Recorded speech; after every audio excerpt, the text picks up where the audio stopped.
आगरा के बल्केश्वर पार्क में शुक्रवार शाम श्रीमद् भगवत कथा का शुभारंभ हुआ।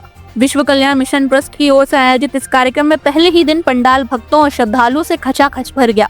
दीप प्रज्वलित कर कार्यक्रम की शुरुआत केंद्रीय शहरी विकास राज्य मंत्री टोकन साहू ने की।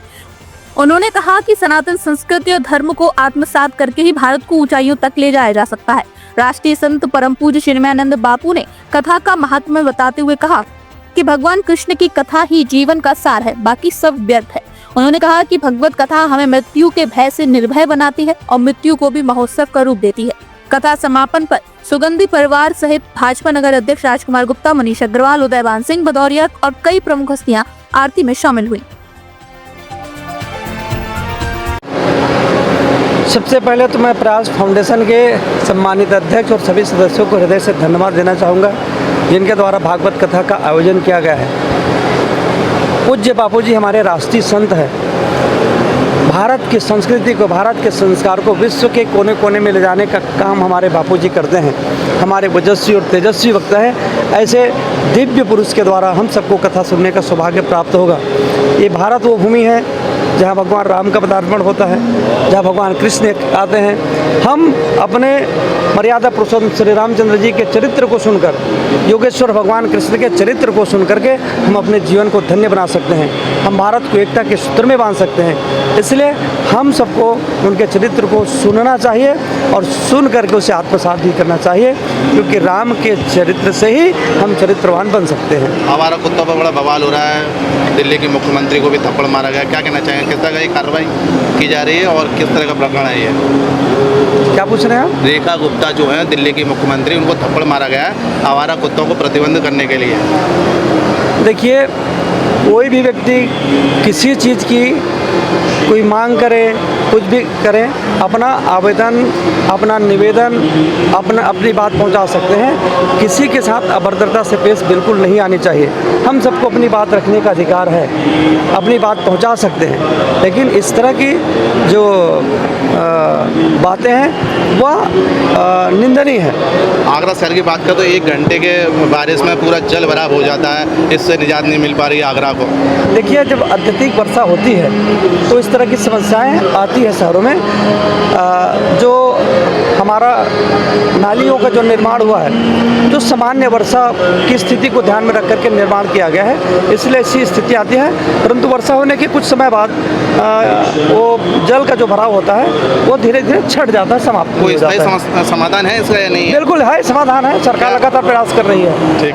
विश्व कल्याण मिशन ट्रस्ट आगरा इकाई द्वारा आयोजित श्रीमद् भागवत कथा पूज्य राष्ट्रीय संत श्री चिन्मयानंद बापू जी के मुखारबिंद से ये गंगा का आज यहाँ बहती रहेगी। आज 22 अगस्त से लेकर 28 अगस्त तक जिसका आज प्रथम दिवस है।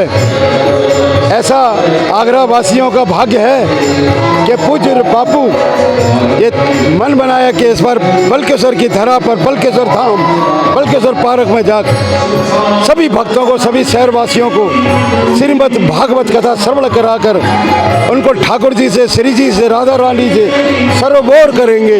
मैं सभी आगरा वासियों से ये निवेदन भी करूंगा कि प्रार्थना भी करूंगा कि आप सभी प्रतिदिन आप भी आएँ, अपने साथ 5 जरूर लोगों को कथा सुनाएं, जिससे आप 5 गुना पुण्य प्राप्त करें। आपको 5 गुना पुण्य प्राप्त करना है तो 5 लोगों को कथा श्रवण जरूर कराएं और कथा का समय 3 बजे से आ जाएं, जिससे आपको स्थान मिल जाए। 3 बजे से आकर 7 बजे तक कथा श्रवण करें, कुछ प्रसादी प्राप्त करें, राधे राधे कहते हुए आएँ और राधे राधे कहते हुए जाएं। किस प्रसंग का वर्णन किया गया? सामाजिक सरोकारों से जुड़ी ये श्रीमद् भागवत कथा, जिसमें हर दिन सामाजिक सरोकार भी हो रहे हैं। महंतम आज हमारा प्रथम दिवस है, तो हमारे पूज्य बापूजी आज जो है इस श्रीमद् भागवत कथा का शुभारंभ भी कर रहे हैं। और आज इस कथा का शुभारंभ हमारे केंद्रीय मंत्री जी श्री साहू साहब ने किया है। और सभी भक्तों को भी मैं यही निवेदन करूंगा, पूरा आगरा आके श्रवण करे श्रीमद् भागवत कथा को। ये मेरी आप सबसे विनती है। विश्व कल्याण मिशन ट्रस्ट आगरा इकाई द्वारा आयोजित बल्केश्वर धाम में बाबा भोलेनाथ के और मां जमुना जी के आशीर्वाद से श्रीमद् भगवत कथा बल्केश्वर पार्क में 22 अगस्त से आज से शुरू हो गई है, जहां बापूजी और सभी देवी देवताएं, हनुमान जी सभी यहाँ विराजमान हैं। सभी आशीर्वाद देने के लिए हम सभी भक्तों को यहाँ पर आज विराजमान हैं।